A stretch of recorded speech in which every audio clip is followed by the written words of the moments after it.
Hey, this is Daryl Henry with the Insurance for Entrepreneurs YouTube channel, where I'm making videos for people trying to build something great while I try and build something great.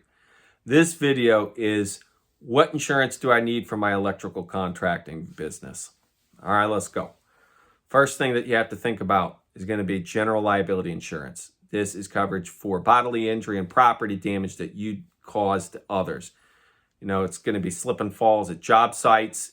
It's going to be product and completed operations liability for your work. So if you start a fire, that is property damage as part of your work.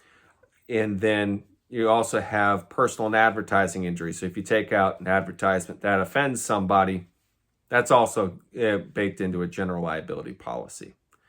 A couple of other things that can be put alongside of a general liability policy would be errors and omissions liability. So if you're doing design work and your design isn't good, that can be considered a professional service instead of causing direct property damage to somebody's facility.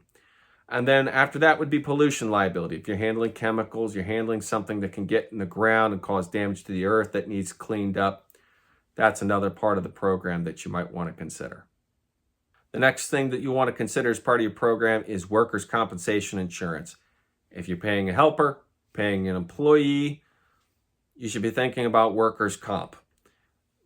The way it works in America, this is how the workers' compensation system has been set up, is that if you pay somebody and they get hurt on your job site, if they don't have their own workers' compensation insurance, they can come back on your program. And what this means is you really don't get to choose whether or not you're responsible for somebody's injuries if they're working for you. All you get to choose is whether or not they have insurance that's going to pay for it or if you're going to be paying for it. So if you got somebody working for you, think about workers' compensation insurance. Next thing to think about would be auto insurance. If you own a vehicle in the business, you should insure the vehicle.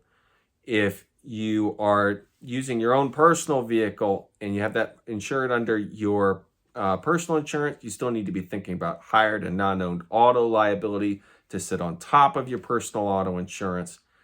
Basically, every business needs some form of auto insurance. It's just that not every business owns a vehicle. After that, depending on the size of your organization, you should be thinking about an umbrella. An umbrella increases the overall amount of liability coverage that you have in your program. So some things that may cause you to have a claim that goes over $1 million. If you're working on large facilities, if people think you have money, if you have a lot of vehicles going around, these are all factors that can increase the likelihood that you're going to have a multi-million-dollar claim. And so if you have an increased amount of assets, if you're working on large facilities, if you have a large fleet of vehicles, you should be considering the possibility that you may need more than $1 million of liability coverage. A lot of people, they don't tend to think about an umbrella until they have a contract that requires them to. But if you're going to be proactive and risk conscientious, you should be thinking about the probability that there could be a scenario that goes over $1 million. The next thing that you should think about would be property insurance. If you own a building, you need to insure the building. If you rent a space and you need to insure the desks and chairs and equipment in the space, that's important. So make sure you're evaluating that. But then also if you have tools that are going on to job sites, make sure to think about that. If your employees are using their tools, make sure to think about that. Make sure you're doing an inventory of all the property that you own, the equipment that's being used on job sites, and the equipment that other people are using, and make sure that people understand how your insurance program is going to interact and what they need to be carrying on their own. Next thing that you should be thinking about as a business is called employment practices liability insurance.